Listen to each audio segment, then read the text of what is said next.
اور پھر امام جعفر کی یہ تعلیمات کا اثر تھا. میرے سامنے لٹریچر پڑھنے والے، لٹریچر سے پیار کرنے والے، میں متدین چہرے دیکھ رہا ہوں. یہ ہسٹری کا حصہ ہے کہ تمہارے چھٹے امام مولا جعفر کی یہ محنتیں تھیں کہ جب امام جعفر کا انتقال ہوتا ہے نا مدینے میں، یہ کم باتیں بیان کی جاتی ہیں. تمہارے مولا جعفر الصادق کے جنازے کا اتنا روب تھا کہ 20,000 بندہ جنازہ دیکھ کے مسلمان ہو گئے. ہمارا شناختی کارڈ سرکار صادق آل محمد. آپ میری تائید فرمائیں. میں نے کیا کہا ہے کہ ہمارے حقیقی جو شناختی کارڈ ہے وہ مولا امام جعفر صادق، کیونکہ ہماری جو شیعوں کی پہچان ہے، مالک آپ کو لے جائے یہ جو مڈل ایسٹ کے علاقے ہیں، آپ چلے جائیں سعودیہ چلے جائیں، کویت چلے جائیں، بحرین چلے جائیں، دمام، مسقط، یہ جو عرب سٹیٹیں ہیں، یو اے ای ہے، دبئی ہے، ابو ظبی، وہاں پہ اگر جانے کا آپ کو اتفاق ہو تو آپ میری اس بات کو زیادہ سمجھیں گے کہ وہاں جو ہماری لیبر شیبر جاتی ہے نا ان علاقوں میں رزق روزی کمان، تو وہاں پہ مقامی عربیوں کو جب شک پڑتا ہے نا کہ یہ بندہ کی ہے، پھر اسے یہ نہیں کہتے کہ تم شیعہ ہو، اسے کہتے ہیں انت جعفری. آپ میری گواہی دیں گے، مہربانی.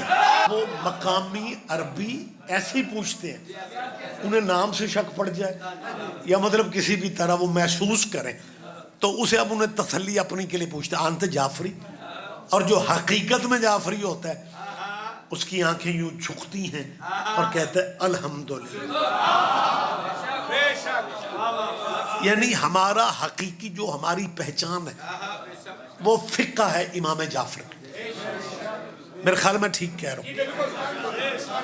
یعنی آپ کو محسوس ہوگا، وقت زیادہ میں نہیں لینا چاہ رہا ہوں، کہ وہ یعنی دیکھیں ہماری جو پہچان ہے وہ فقہ جعفری ہے. ہم سارے مولائی ہیں سارے. اچھا ایک اور کما، یہ جسے فقہ جعفریہ کہا جاتا ہے وہ فقہ اسلامی بھی ہے، وہ فقہ قرآنی بھی ہے، فقہ محمدی بھی ہے، فقہ حسنی بھی ہے، حسینی بھی ہے. لیکن اس فقہ جعفری کیوں کہا جاتا ہے؟ ہسٹری آپ کے ذہنوں میں، یہ مجلسوں کا فیض ہے. کون سی بات ہے جو آپ عزاداروں کے ذہن میں نہیں ہوتی؟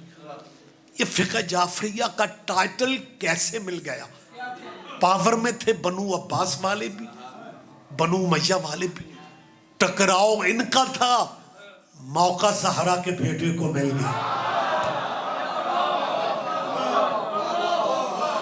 پھر تمہارے مولا جعفر کی اتنی بڑی یونیورسٹی تھی مدینہ میں کہ 4,000 طالب علم ایک ہی کلاس میں بیٹھتے تھے. 4,000. اچھا مولا جعفر کے زمانے میں بھی یونیورسٹی میں بیٹھنے کے لیے عمر کی شرط نہیں تھی.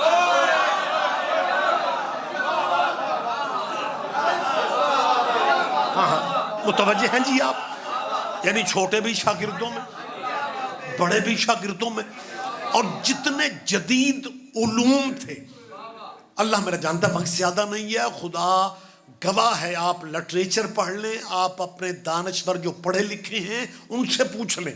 تمہارے مولا نے مختلف علوم کے لیے اتنی محنت کی، اتنی محنت کی. اتنے بڑے بڑے آج مختلف جو علموں کے بانی ہیں وہ شاگرد ہیں تمہارے مولا جعفر کے. کچھ ڈائریکٹ شاگرد ہیں، کچھ شاگردوں کے شاگرد ہیں. ایک بہت بڑا شاگرد جو جسے آپ بڑے کو عربی میں کہیں تو عربی میں بڑے کو اعظم کہتے ہیں. یعنی ایک بہت بڑے شاگرد کے منہ سے نکلا کہ اگر 2 سال میری زندگی کے جعفر کی غلامی کے نہ ہوتے.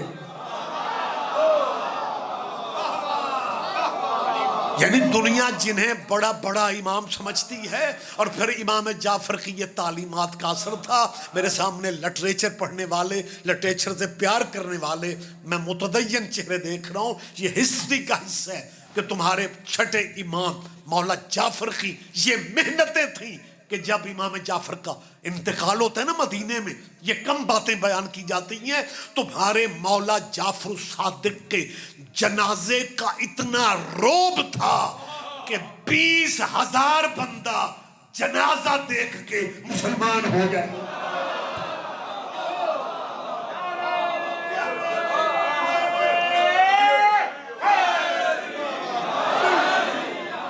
بہت شکریہ سر۔ اگر آپ کو میری بات پہ یقین نہیں آ رہا تو آپ اپنے پڑھے لکھے دوستوں سے پوچھ لیں کہ ہمارے مولا چھٹے، ہمارے وارث، ہمارے امام حضرت جعفر صادق علیہ السلام، اللہم صلی علی، متوجہ ہے سرکارہ؟ ہماری بیس سرکار جعفر کی تعلیمات ہے۔ اللہ کرے آپ اس لطف میں شامل ہو جائیں۔ اتنا بڑا تیرا امام، اتنا بڑا یہ امام ہے کہ لوگوں کے بڑے بڑے امام اس کی چوکھٹ پہ ہوتے ہیں۔